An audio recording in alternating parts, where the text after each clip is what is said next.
Assalamualaikum warahmatullahi wabarakatuh. Perkenalkan, nama saya Vanessa Aiman Aurora dari Prodi S1 Informatika kelas IF 4508 dengan NIM 13012135150. Di sini saya akan memaparkan tentang materi alam dan manusia dalam mata kuliah Pendidikan Agama Islam dan Etika. Nah, di sini ada beberapa materi yang akan saya bahas, yaitu pertama, alam merupakan ciptaan Allah Subhanahu wa Ta'ala. Yang kedua, pengertian dan proses penciptaan manusia. Ketiga, tugas dan peran manusia. Dan yang terakhir yaitu alam yang akan dilalui oleh manusia. Nah, ini nih yang pertama, alam ciptaan Allah. Nah, alam semesta merupakan ciptaan Allah Subhanahu wa Ta'ala yang terdiri dari ribuan, bahkan miliaran planet. Salah satunya planetnya adalah bumi. Ya, bumi ini yang kita injak ini. Nah, bumi itu digunakan sebagai tempat makhluk hidup beranjak.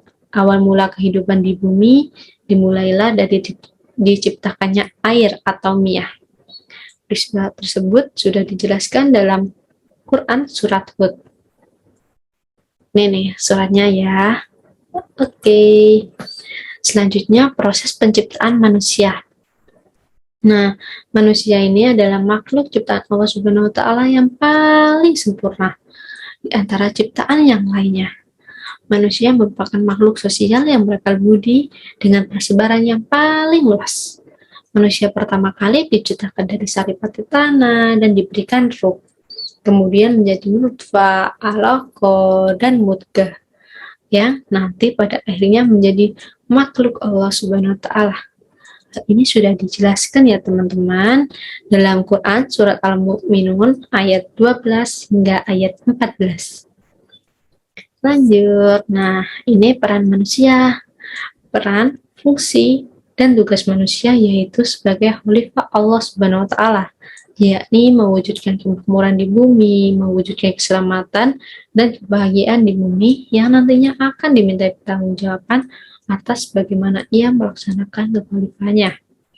Nah, khalifah yang dimaksud ini merupakan khalifah fil ardi, yaitu pemimpin di bumi. Nah, hal ini karena manusia merupakan makhluk Allah Subhanahu wa Ta'ala yang paling sempurna, memiliki akal, pengetahuan, dan yang lainnya, sehingga manusia menjabatkan julukan Khalifah fil Ardi, yaitu pemimpin yang dimaksud di sini bukan berarti penguasa loh, tapi pengelola kemakmuran di bumi agar semua makhluk Allah Subhanahu wa Ta'ala dapat menikmatinya. Nah, selain itu manusia sebagai Abdullah, yakni hamba Allah Subhanahu wa Ta'ala yang harus tunduk dan taat terhadap segala kehendaknya.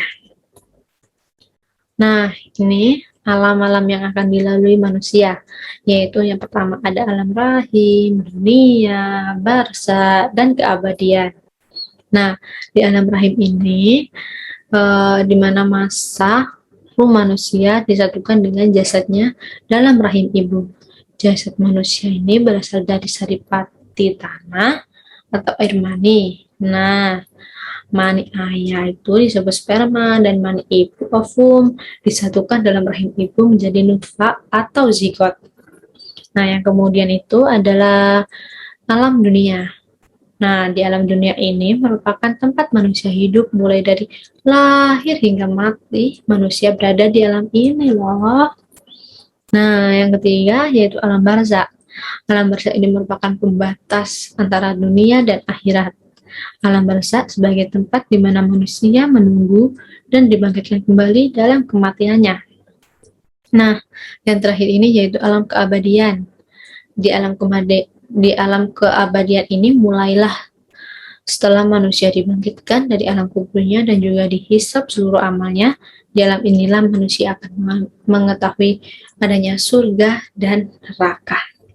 Nah, ini nih yang terakhir. Tara, sudah selesai. Terima kasih ya sudah menonton video saya sampai akhir.